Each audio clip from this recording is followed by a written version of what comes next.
Hi అండి. Welcome back to my channel. అందరూ ఎలా ఉన్నారు? మేమైతే చాలా బాగున్నామండి. ఈరోజు రెసిపీ ఏంటో చూసేద్దామా? అదేనండి చపాతీ.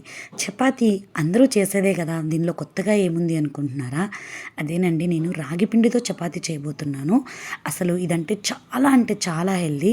చాలామంది డైట్ ఫాలో అవుతారు కదా, డైట్ ఫాలో అయ్యే వాళ్ళకి ఇలాగా రాగితోటి ఇలా చపాతీ చేసుకున్నారంటే చాలా అంటే చాలా బాగుంటుంది. అలాగే రాగిలో చాలా కాల్షియం, అలాగే చాలా పోషకాలు ఉన్నాయి కదా, అవన్నీ మీకు వస్తాయండి. మీకనే కాదు, చిన్నపిల్లలు వాళ్ళు కూడా చాలామంది రాగి పిండి తినరు కదా, సో వాళ్ళందరి కోసం ఇలాగా రాగి చపాతీ చేసి పెట్టండి. తప్పకుండా వాళ్ళు తినేసి చాలా బాగుంది అంటారు. మీరు ఇలా చేసి పెట్టారు అంటే వాళ్ళకి చాలా పోషకాలు కూడా వస్తాయండి. చాలా హెల్దీ చపాతీ ఇది. అందుకోసమే ఈ రెసిపీ మీతో షేర్ చేయబోతున్నాను. ఎలా చేయాలో చూసేద్దామా?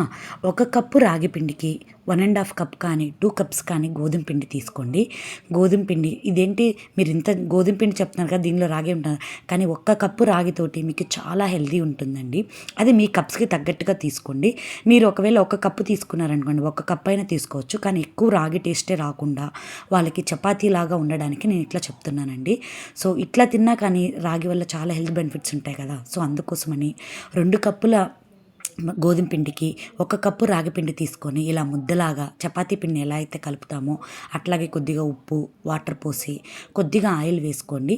ఆయిల్ వేసుకొని బాగా కలిపి పక్కన పెట్టుకోండి. ఇదైతే తప్పనిసరిగా పిండి అయితే నానాలండి.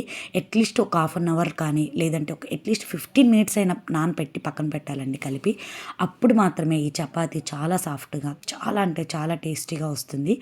సో 15 మినిట్స్ అలా పక్కన పెట్టాక మళ్ళీ పిండిని ఒకసారి బాగా కలపండి. మీరు నొక్కి చూస్తే ఎంత సాఫ్ట్గా ఉందో తెలిసిపోతుంది.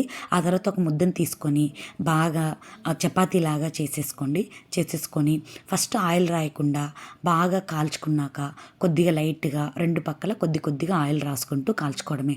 చూసారా, ఈ చపాతీ అనేది ఎంత ఈజీగా తయారు చేసుకోవచ్చో. అలాగే అన్ని పోషకాలు కూడా ఉంటాయండి రాగి వల్ల. మీకు తెలుసు కదా, మీకు నేనేం కొత్తగా చెప్పట్లేదు.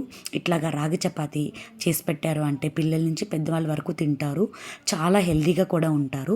అందుకోసమే మీతో ఈ రెసిపీ షేర్ చేస్తున్నాను. మీకు నచ్చిందా? ట్రై చేస్తారా? తప్పకుండా ట్రై చేసి ఎలా వచ్చిందో నాతో కమెంట్ సెక్షన్లో షేర్ చేయండి. అలాగే ఇలాంటి మరిన్ని వీడియోస్ కోసం నా ఛానల్ని తప్పకుండా లైక్ చేసి సబ్స్క్రైబ్ చేసుకొని మీ ఫ్రెండ్స్కి కూడా నా వీడియోస్ని షేర్ చేయండి. ఇలాగా చపాతీ బ్రేక్ఫాస్ట్కి కానీ లేకపోతే నైట్ డిన్నర్కి కానీ చేసుకొని తిన్నారు అంటే సూపర్గా ఉంటుందండి. అసలు చాలా అంటే చాలా హెల్దీగా కూడా ఉంటుంది. చాలా సింపుల్గా కూడా చేసుకోవచ్చు.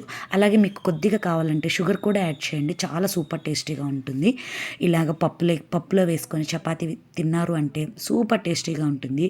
అలాగే డైట్ ఫాలో అయ్యే వాళ్ళకి చాలా అంటే చాలా బాగుంటుంది. మీ పిల్లలకి కానీ వాళ్ళకి ట్రై చేసి ఎలా వచ్చిందో నాతో కమెంట్ సెక్షన్లో షేర్ చేయండి. Thanks for watching this video. Thank you so much.